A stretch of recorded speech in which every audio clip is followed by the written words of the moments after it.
insult, hurt gender. I give lot of respect to them. Kashi ఏం చేసుకున్నారా? ఏం చేసుకున్నారు? లేదు. రైట్, చూశారు కదా చిన్నపరెడ్డి గారు. ఒకటి చాలా ఓపెన్గా వచ్చేసారు ఆయన. ఈ wants to end up relationship with TDP అనేది అర్థమవుతుంది ఆయన మాటలను బట్టి. బస్సు తగలబట్టడం అనేది ఒక నెపం ఆయనకి, అది దొరికింది. ఆ వెపన్ ఆధారంగానే బహుశా మన ఇద్దరికన్నా కూడా, లేకపోతే మీకు కూడా ఉంటుంది. శ్రీనివాస్ చౌదరి గారి దగ్గర అయితే ఎక్కువ ఇన్ఫర్మేషన్ ఉంది. ఆయన డే టు టైం కూడా కాసేపాకి చెబుతారేమో, ఎప్పుడు వెళ్ళారు, ఎక్కడ కలిశారు. బెంగళూరు, నాకు తెలిసి అనంతపురానికి బెంగళూరు దగ్గర కాబట్టి బెంగళూరులో కలిసి ఉండొచ్చు. ఆమె కరెక్ట్ చౌదరి గారు, అంతే అనుకుంటాను. సో బెంగళూరులో కలిశారు, ఆయన రూఢి చేస్తున్నారు. చిన్నపరెడ్డి గారు ఇప్పుడు ఆయన వైసీపీలోకి రాగానే, అదే వైసీపీకి రావడానికి ద్వారాలు అలాగా ఓపెన్ చేసి ఉంచారు, ప్లాట్ఫామ్ అరేంజ్ చేసుకున్నారు. వైసీపీలో ఎలా అకామిడేట్ చేయబోతున్నారు? నాకు డౌట్ సార్, విజయలక్ష్మి గారిని కలిశారు. వైఎస్ఆర్ షర్మిల పార్టీలో కాన్సిల్ చేస్తారా, జగన్ దగ్గరికి వెళ్తారా అనేది డౌట్ ఉంది. మరి ఆయన క్లారిఫై చేసుకుంటారు. వైఎస్ఆర్ కాలంలో పెద్ద ఆమె మాజీ ముఖ్యమంత్రి గారి భార్య విజయమ్మ గారు ఎక్కడో కలిసినప్పుడు గౌరవార్థం ఆయన పలకరించినటువంటి మాట కానీ దానికి సంబంధించి ఆయన ఒక స్టేట్మెంట్ ఇచ్చింది కానీ ఏది లేదు. కాబట్టి వాటి మీద పెద్దగా ఇలా జరిగినటువంటి విషయమేమో జగన్మోహన్ రెడ్డి మంచి అని ఎస్టాబ్లిష్ చేస్తూ ఆయన చెప్పినటువంటి వాస్తవాన్ని చెప్పాడు. ఇక్కడేమో వాళ్ళు తెలుగుదేశానికి సంబంధించిన వాళ్ళు, బీజేపీకి సంబంధించిన వాళ్ళు ఆయన నయం కదా నాయన, కనీసం చట్ట ప్రకారం పోయి బండ్లు నిలబెట్టాడని చెప్పేసి ఆయన మాట్లాడటం జరిగింది. ఈ రోజేమో వీరంతా కూడా బండ్లు తగలబెట్టడం ఇంతకన్నా ఘోరం ఏమైనా జరుగుద్దా అని చెప్పేసి మాట్లాడినట్టుగా నాకైతే అర్థమైంది. ఇది కేవలం జగన్మోహన్ రెడ్డి గారి తల్లి గారిని కలవటం అనేది ఆయన పెద్దరికంలో భాగంగానే ఆమెని అక్కడ పలకరించినట్టుగానే నాకున్న సమాచారం. అంతేగాని చిన్నపరెడ్డి గారు, ఇంకొక అంశం, వైజాగ్ లో జరిగే సభలో ప్రధానమంత్రి ఆంధ్రప్రదేశ్కి ఏమి హామీ ఇవ్వబోతున్నారు? హామీలు ఇచ్చేశారు. ఆయన ఇచ్చిన హామీల్లో ఏది ఎగ్జిక్యూట్ కాబోతుందనే ప్రకటన చేయబోతున్నారు. మీరేమనుకుంటున్నారు?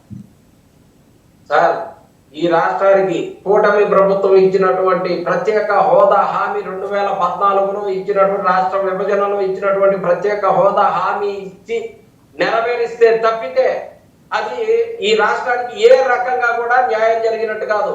ఈ రోజు జిఎస్టి మనం మైనస్ లో ఉన్న, భారతదేశంలో అందరికన్నా కూడా మైనస్ లో ఉన్నటువంటి ఈ ప్రభుత్వం కరోనాలో సైతం జగన్మోహన్ రెడ్డి గారు జిఎస్టిని పరుగులు పెట్టించి చేసినటువంటి పరిస్థితి. కానీ ఈ రోజు ఎంత దౌర్భాగ్యమైనటువంటి ప్రభుత్వం నడుస్తా ఉంది. జిఎస్టీని కూడా ఇంక్రీజ్ చేసుకోలేనటువంటి పరిస్థితి ఉంది. ఖచ్చితంగా ప్రత్యేక హోదా ఇస్తే. సో జిఎస్టీ మాట పక్కన పెడితే స్టీల్ ప్లాంట్ వ్యవహారంలో మీరు ఏం మాట్లాడారు పార్లమెంట్లో, అటు లోక్సభలో కానీ? ఒక్క నిమిషం చిన్నపరెడ్డి గారు, లోక్సభలో కానీ రాజ్యసభలో కానీ ఇప్పుడు మీరు కూడా మేము పోరాటాలు చేసాం. విజయసాయి రెడ్డి గారు రోజు ఒక 10-15 లెటర్లు రాస్తుంటారు కదా, ఏది రాజ్యసభకి ప్రశ్నోత్తరాల కోసం రాస్తుంటారు. మరి ఏమైంది? ఆ పక్క కర్ణాటకలో ఒక స్టీల్ ప్లాంట్కి వాళ్ళు నిధులు మంజూరు చేయించుకున్నారు. మనం ఎందుకు చేయించుకోలేకపోతున్నాం? మన దగ్గరకు వచ్చేప్పటికి ఇప్పుడు నిర్మలా సీతారామన్ గారు మోకాలు అడుగుతున్నారు, మనం ఎందుకు ప్రశ్నించలేకపోతున్నాం? మీరు చెప్తారు కదా, 11 మంది ఉన్నారని, ఎందుకు ప్రశ్నించలేకపోతున్నాం? ప్రధానమంత్రి మోడీ గారి సాక్షిగా స్టేజీ మీద బహిరంగంగా అడిగినటువంటి ప్రశ్నని మనం మర్చిపోవద్దండి. ప్రత్యేక హోదా ఈ రాష్ట్రానికి సమాధానాలు కావాలి సార్. ప్రశ్నలు జనసేన కూడా వేస్తుంది, మీకు నాకు సమాధానాలు కావాలి, సమాధానాలు కావాలి. మీకు ఏం రిజల్ట్ వచ్చింది, మీరేం సాధించారు? అంతలో మంది ఉన్నారు కదా అప్పట్లో, ఇంతకుముందు లోక్సభలో ఏం సాధించారు? ఇవన్నీ క్వశ్చన్ చేస్తున్నారు ఇప్పుడు జనం. స్టీల్ ప్లాంట్ కుమారస్వామి గారు ఇక్కడికి వచ్చి అమాయకపు ముఖం పెట్టుకొని నేను పరిష్కరిస్తానని చెప్పి వెళ్ళిపోయి వాళ్ళ స్టేట్కి చేసుకున్నారు. ఆయన ఈ రోజు అడగడానికి, నెగోషియేట్ చేయడానికి అవకాశం ఉన్నటువంటి రోజులు ఖచ్చితంగా రేపు రాబోయేటటువంటి వేదికను వాడుకొని జగన్మోహన్ రెడ్డి గారిని స్ఫూర్తిగా తీసుకొని జగన్మోహన్ రెడ్డి గారు ఏ రకంగా అయితే ప్రత్యేక హోదా అడిగారో ప్రధానమంత్రి గారి సమక్షంలోనే అలానే అడగమని చెప్పేసి ఈ రాష్ట్రానికి మంచి చేయమని చెప్పేసి అడుగుతా ఉన్నాం. ఖచ్చితంగా పవన్ కళ్యాణ్ గారు ఆ దిశగా పయనిస్తారని ఆశపడతా ఉన్నాం సార్. రైట్, చౌదరి గారు మాట్లాడతారు. చౌదరి గారు, స్టీల్ ప్లాంట్కి సంబంధించి కీలకమైన ప్రకటన చేయొచ్చు అని ఒక ఇండికేషన్ అండి ఢిల్లీ నుంచి. అండ్ ఢిల్లీ మీడియా కూడా అదే మాట్లాడుతోంది. కుమారస్వామి గారు కేంద్ర ఉక్కు శాఖ మంత్రి, 2 సీట్లు ఆయన పార్టీకి, ఆయన క్యాబినెట్ మినిస్టర్ ఫర్ స్టీల్. వెళ్ళి ఆయన పని ఆయన మారాన్ని ఆయన రాష్ట్రానికి ఆయన చేసుకున్నాడు, చేసుకోవద్దంట్లా. ఇది అసలు దిక్కులేని పరిస్థితుల్లోకి వెళ్ళిపోతుంటే స్టీల్ ప్లాంట్ గురించి మాట్లాడటానికి మేము నిపుణుల కమిటీ వేసాం, అధ్యయనం చేస్తారు, అన్నీ పరిశీలిస్తాం. ఎంతకాలం ఆడతారండి? ఇప్పుడు మీకు ఎంతమంది అండి లోక్సభలో మెంబర్స్ చెప్పండి, ఎంతమంది మీకు? సరే, మీకు అనుకూల మీడియాలో వచ్చిన వార్త కాదు నాకు కావాల్సింది. నేను అడుగుతుంది కొత్త ఊపిరి పాత ఊపిరి కాదు. నేను అడుగుతున్నది ఏంటంటే ఒక సాలిడ్ ఆన్సర్ ఎందుకు మీరు రాబట్టలేకపోతున్నారు మీ ఎంపీలు? చాలా మంచి ప్రశ్న వేశారు. మీ ప్రశ్న నేను అబ్జెక్షన్ చేయదలుచుకోలేదు. విశాఖ ఉక్కు ఆంధ్రుల హక్కు, దానికి సంబంధించిన ఏ తప్పు చేసినా మా తప్పు అవుతుంది. అందుకే ఈరోజు 17,000 కోట్ల రూపాయలు ప్రత్యేక ప్యాకేజీ స్టీల్ ప్లాంట్ ఇవ్వడానికి ప్రకటించడానికి ఈరోజు మోడీ గారు విశాఖపట్నంలో చెప్పబోతున్నారు. ఆల్రెడీ 7,500 కోట్ల రూపాయలు టెక్నాలజీకి జపనీస్ నుంచి తీసుకోమని చెప్పి అమౌంట్ కూడా ట్రాన్స్ఫర్ చేశారనేది పేపర్లో వచ్చిన సమాచారం. టోటల్ గా అయితే విశాఖపట్నం ఉక్కు ఫ్యాక్టరీని ప్రైవేట్ పరం చేయం, అది ఆంధ్రుల ఆస్తి, దాన్ని మా యొక్క హక్కుగా భావిస్తున్నాం. కాబట్టి సెంటిమెంటల్ గా ఉన్నటువంటి ఫ్యాక్టరీని కొనసాగిస్తున్నాం. విశాఖ పర్యటనలో మీరు not only Visakha steel factory, Andhra రాష్ట్ర వికసిత భారత్ కి వికసిత ఆంధ్రప్రదేశ్ కి అన్ని ప్రాజెక్టుల పైన కూడా చాలా పెద్ద ఎత్తున వాటర్ అంటే నదుల అనుసంధానం విషయం పైన కూడా మాట్లాడబోతున్నారు. నాకు తెలిసి విభజన అంశాల్లో ఉన్నటువంటి అంశాలే కాకుండా ఇంకా చాలా విషయాలు కూడా విశాఖపట్నం వేదికగా ప్రధానమంత్రి గారు ప్రకటించబోతున్నారు అనేది మాకున్న సమాచారం. ఖచ్చితంగా అందరి అభివృద్ధి కోసం ఆంధ్ర రాష్ట్ర అభివృద్ధి భాగంగా స్వర్ణాంధ్రప్రదేశ్కి ఏమేం కావాలో నిధుల విషయంలో కానీ అన్ని విషయాలు కానీ పారదర్శకంగా బీజేపీ వారు ప్రకటిస్తున్నారు అనేది సమాచారం. కాబట్టి అభివృద్ధి పరుగులు పెడుతుంది. మేమేమి విశాఖ స్టీల్ ప్లాంట్ వదలదలుచుకోలేదు, రాష్ట్రం ఎన్డీఏ గవర్నమెంట్ కూడా వదలదలుచుకోలేదు, చాలా కట్టుబడి ఉన్నాం. మేర అభిప్రాయం కుమారస్వామి గారు వాళ్ళ రాష్ట్రానికి తీసుకెళ్ళిన, కర్ణాటక తీసుకెళ్ళిన, ఈరోజు దానికి మించిన ప్యాకేజ్ ఈరోజు విశాఖ స్టీల్కి పోతున్నారు.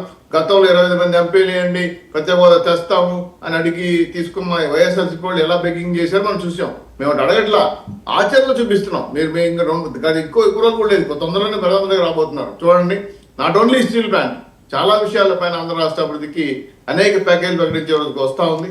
అటువంటి మంచి శుభదినం ఎదురు చూస్తున్నాం. ఖచ్చితంగా రాబోయే రోజుల్లో మంచి జరుగుతుంది, ఆంధ్ర రాష్ట్రం బాగుపడుతుంది. అంతేగాని ఒక్క నిమిషం చిన్నపరెడ్డి గారు ఆయన మాట్లాడినండి. ఢిల్లీ కొన్ని 100 సార్లు వెళ్ళారు, సెలవులు కప్పారు, విగ్రహాలు ఇచ్చారు, భద్రంగా పెట్టుకోమని చెప్పారు, కానీ రూపాయి కూడా తీసుకురాలా. చివరికి ఆంధ్ర రాష్ట్రం ఎన్డీఏ కూటమి ఈరోజు పెద్ద ఎత్తున నిధులే కాకుండా హామీలే కాకుండా ఆచరణలో తీసుకోవాల్సిన అంశాలను కూడా వెంకటేశ్వర స్వామి మెమంటోలు మీరు కూడా ఇస్తున్నారుగా, ఆయన ఒక్కడే పెట్టుబడులు వస్తున్నాయి సార్, అభివృద్ధి జరుగుతాం సార్. అమరావతి ముందుకెళ్తుంది, పోలవరం ముందుకెళ్తుంది, వైజాగ్ జోన్ అన్నారు. అదే వెంకటేశ్వర స్వామి మీకు పెట్టుబడులు తీసుకొస్తున్నాడు, జగన్మోహన్ రెడ్డికి ఏం చేయలేదంటారా? ఎందుకు వెంకటేశ్వర స్వామికి జగన్మోహన్ రెడ్డి అంటే ఇష్టం లేదా? 6 నెలల్లో 4 లక్షల కోట్ల రూపాయలు పెట్టుబడులు వచ్చినాయంటే నేను పెన్ టు పెన్ అంటే ఏదైతే ఫ్యాక్టరీ వచ్చిందో సంస్థ పెద్ద చెప్పాలి, అన్ని ఉద్యోగాలు చెప్పాలి, డేటా ఉంది. ఎందుకంటే వాళ్ళకి 5 ఏళ్లలో వాళ్ళు పంచుకోవడం ఏం చేయలే. ఈరోజు రాష్ట్ర అభివృద్ధి కోసం చేస్తున్న ఎన్డీఏ కూటమికి మీరు విమర్శించండి, కాదనట్లా. మీరైనా సరే ఏమైనా విమర్శించే తప్పలేదు, మంచిని కూడా సమర్థించండి. అలాగే మీరు శాసనసభకు వచ్చి మాట్లాడాల్సిన మంచిని నిన్ననే సమర్థించాం. ఆ విషయం మీకు ఇక్కడ చెప్పాలి ఏంటంటే 2 మంచులు మీ మాటలో మీ భాషలో చెప్పండి. 2 మంచులు సమర్థించాం. ఒకటి, మీరు కోటి సభ్యత్వానికి దగ్గర కాబోతున్నారు. నిజంగా మిమ్మల్ని మీ నాయకుడి వండర్స్ని నేను అప్రిషియేట్ చేస్తాను. 96 లక్షల సభ్యత్వంలో ఉన్నారు, కోటికి త్వరలో చేరుకోబోతున్నారు. ఇది ఒక్క చంద్రబాబు నాయుడు గారు మాత్రమే చేయగలరు. ఎందుకంటే గ్రాస్ రూట్ లెవెల్ నుంచి పార్టీని బిల్డ్ చేసుకుని వచ్చిన. ఒక నిమిషం చిన్నపరెడ్డి గారు ఒక నిమిషం, లెట్ మీ కంప్లీట్. నేను వస్తాను మీ దగ్గరికి.